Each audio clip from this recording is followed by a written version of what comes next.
On the death of General Ogolla, the parliamentary group shared deep condolences with his family and the families of all those who perished together with him.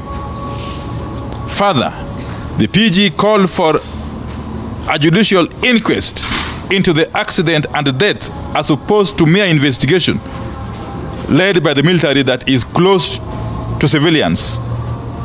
We also demand that families of the victims be independently represented in the investigation and inquest. I must hasten to add that we have authorized Honorable Anthony Oluoch and Senator Enoch Wamboa to lead a process of establishing a parliamentary inquiry, a joint parliamentary inquiry involving both the Senate and the National Assembly into the unfortunate death of General Ogolla.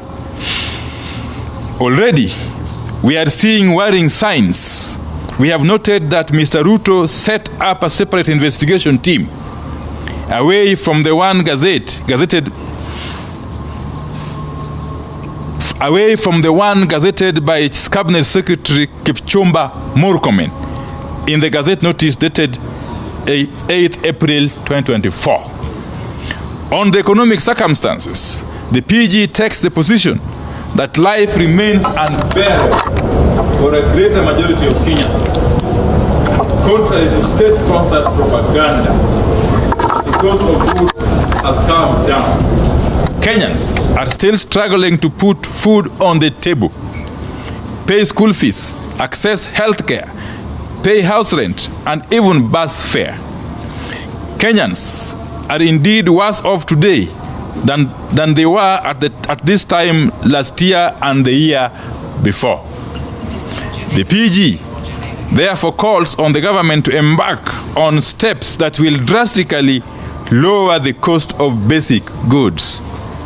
Kenya Kwanza promised that unga would come down to Kenya shillings 100 or less per kilogram. Immediately the regime assumed power.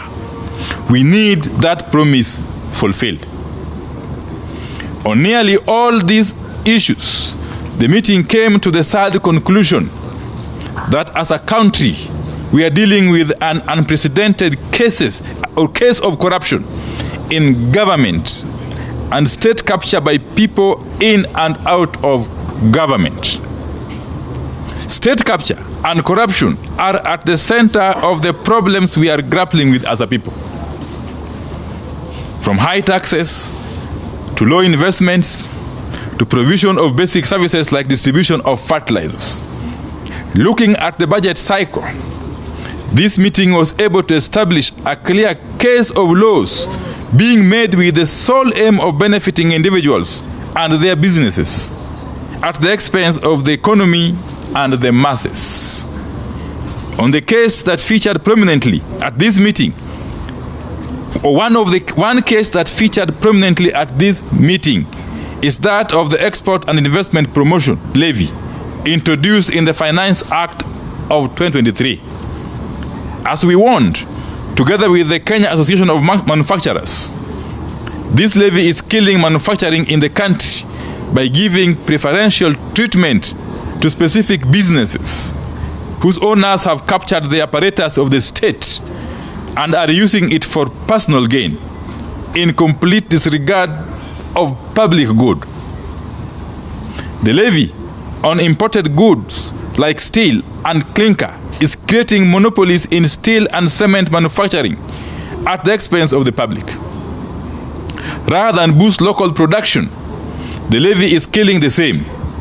It is killing jobs and it is making products like steel and cement extremely expensive. The mindset that gave birth to this levy is similar to the one that saw the government distribute fake fertilizer to our own farmers. These are manifestations of state capture and corruption at their worst.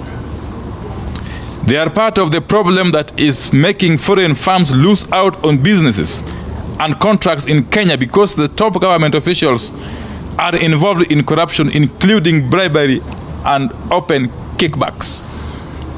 It's becoming very clear that unless firms willing to pay bribes and those with political godfathers high up in government. It is becoming very clear that only firms willing to pay bribes and those with political godfathers high up in government will remain and thrive in Kenya, while others close shop or relocate to neighboring countries. This meeting has therefore strongly called on the government to repeal and abolish the Export and Investment Promotion Levy and also crack down on corruption within its ranks. The levy and the corruption that enabled it is making Kenya to lose investment from businesses and countries that do not participate in corrupt activities. Recently, the Ethics and Anti-Corruption Commission listed the ministries of Interior, Health, and Transport as the most corrupt. The survey showed that the size of the average bribe doubled in 2023. This meeting has called on EACC to go beyond releasing surveys and swing into action. We need bold action to make corruption an expensive affair for businesses and public officers. The meeting concluded that the case of fake fertilizer being distributed to farmers by none other than the government of Kenya is an ideal place to begin showcasing our commitment to fighting runaway corruption and state capture as a country. The case of fake fertilizer is, in our view, a case of economic sabotage and must be treated as such. In other words, heads must roll. This is the end of the statement. Yes. Thank you very much. Thank you very much, Honorable.